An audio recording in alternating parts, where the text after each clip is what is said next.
Hello everyone and welcome to another how-to video with Google Classroom. Today we are going to be looking at setting assignments.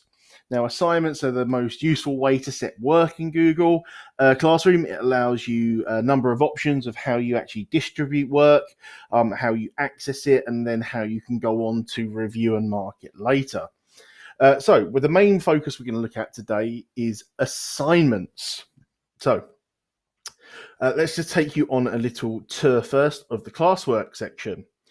So down the side we have topics, and I'll go on to mention about topics in a little bit. But this helps break work down into manageable chunks. So here I can see my topic on classic tales and all of the work that's within that unit.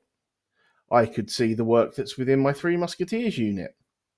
A quick glance. It will give me a quick overview of who's done what within each assignment, within each topic area. If I click on all topics, it will give me an overview of what's due, when it was due, and when it's last been edited. So here is the work that's currently been set in my classroom. We could join a meet straight away, check on Google Calendar, or this will take us through to the class drive where all of the work is saved. Again, that folder exists in your My Drive, and it will have each one of your classrooms will automatically have a folder assigned to it.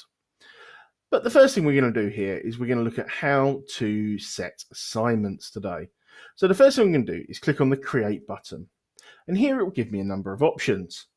Assignments, quiz assignments, questions, material, reuse a post, or a topic. So a quiz assignment would be an assignment that automatically generates a new Google form set into quiz mode. So you can set up a multiple self-marking quiz. You can ask a question onto the stream, so that it will give you the chance to ask other questions, and I'll cover that in a different video. You can set material. So this is if you want to bulk upload textbooks or different worksheets that you don't want to be edited, but you want to be reviewed at different stages. And reusing a post. I'm going to look at reusing a post later because that is a very useful tool. But first of all, let's have a look at this assignment. So as I said, this is the best way to set work. Now, the only things that you actually need in an assignment are two things. You need a title and you need to assign some work to it.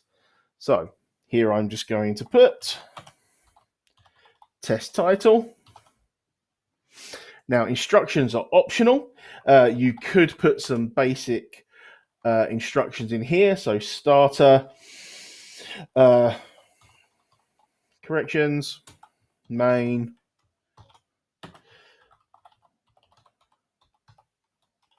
worksheets, extension,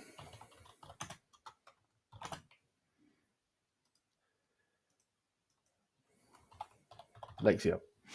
Okay, that could be much more detailed instructions on what you want to do. However, I tend to save those. I'm currently doing live lessons. I tend to save any detailed instructions.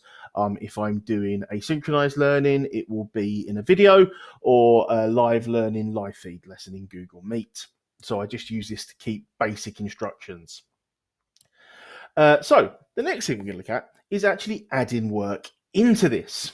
So I've now got two options, add or create. If I select create, it will put a blank version of a Google Docs slide sheet, drawing or form in.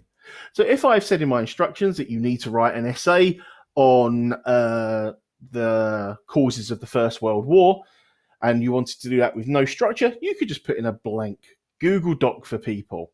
However, a lot of the time, you're going to have pre-prepared your worksheet or work in a Google Doc, a Google Slides, a Google Sheets, or a Google Form, maybe even a Jamboard. So what you're going to want to use in this case is add. So here we have some options. I can add something from my Google Drive. I can add a link from the internet, so a website or similar. I could add a file. So that is if I've got a physical file on a hard drive or a memory stick, or I can add a YouTube video in. Now, what I'm going to do here is I'm going to select from my Google Drive, and I'm going to select a test piece of work. So I'm going to scroll down and I'm going to assign my Google Classroom presentation. So now I have some options. Here's the first piece of work that I've submitted. Now I've got some options on how I actually set this. At the moment, it's set to a student can view the file. This means that students will be able to look at that presentation, but they wouldn't be able to comment, they wouldn't be able to edit it or change it in any way. They'd just be able to look through the content. The second way you can look is students can edit the file. Now, if you select this version, what will happen is all of the students in your class will get access to edit this one document. So this is really good if you're setting collaborative work, especially using a Jamboard. So students can go in, they can work collaboratively, or you could set up their own sections within a Jamboard or presentation for them to be able to work on. Bear in mind, though, that students can go into other sections of that document and edit other sections. So you need to make sure that you've trained your class to work in this way and you can trust them. Remember, you can always look back at version histories and you can see live who's doing what. The last option, and this is the most common option you'll use, will be to make a copy for every student. What this will do is it will make a copy of this presentation, this Google Slides, and it will make a copy for every student in my class. So every student will get a fresh copy to their own that only that student and any teachers have access to. That will automatically be saved in the Classroom folder, and you can access it via that folder or by Google Classroom. And I'd recommend by doing it by Google Classroom, it's just easier. And we'll have a look at how you can do that in the review and marking section later. So I've now set my piece of work here. Make a copy for every student. I might want to accompany that with a YouTube video. So here, I'm going to put in the URL of one of my YouTube videos, or you can just search a topic or title to find videos that are relevant. Remember to make sure that if you're setting this for students, it will actually get through the firewall of your school and students can watch it. So here is my assignment added up. What I might want to do is put a further link maybe onto the Cavendish Connect page so people can get real full support, and put a useful link in. So there we go. I've put in a link to a website, I've put in a link to a video, and I've put in the work. If you're setting this as asynchronized learning, so you might want to add in here at this point a video of what instructions you're given from the lesson. Now, I would recommend that you upload those videos to YouTube. Set them not as public or private, but you have to have the link to view, and then put the link in here. In this way, students will, no matter what device they're working on, as long as they have links, access to YouTube, they'll be able to watch that videos. I know some of the problems we had were that videos were being saved in certain formats that couldn't be accessed by other devices. So here I've set my work. Now we're going to look over to the other side. You have points. Now you can have a unit as unmarked, or you can set it to be scored out of any amount of points. During lockdown, I had mine marked out of 3, with 3 being they'd engaged with the work and fully completed it, 2 being they'd engaged but hadn't quite completed, 1 being they'd engaged but missed the point of the work, 0 or missing being that they had not engaged at all. You can set due dates. Now, I would set a due date for every piece of work, even if it's due in on the same day. This is to help track work. It's to help make sure that work is easy to find in calendar and easy to find on the stream. You can also set a time that's due in. Topic. I would also make sure that you have a relevant topic for every piece of work. This helps order it when you're looking at Classroom, and it can really be useful for when you go back to look into work later. Now you have 3 more options. You can choose to set this work for multiple classes. So if I wanted to, I could set this work for my training class and my test class. Now this work would be set in the same way to all 3 classes in exactly the same. It would look the same in all 3 classes, but the classes would have access to it individually. Notice though, this has grayed out the students box. So if you select multiple classes, you can't say who you're actually setting it to within each class.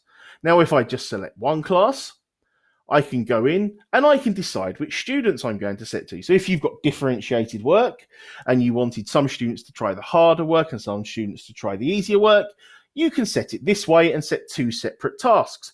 And it will only be set to the students that you select. So I'm going to set it to all students. There is an option for marking rubrics. I'm not going to go into these now. It's something I'm going to look into later. Now what we can do, if I click assign, this will go live straight away into the classroom. I do have some other options. I can choose to discard this and it will be deleted completely.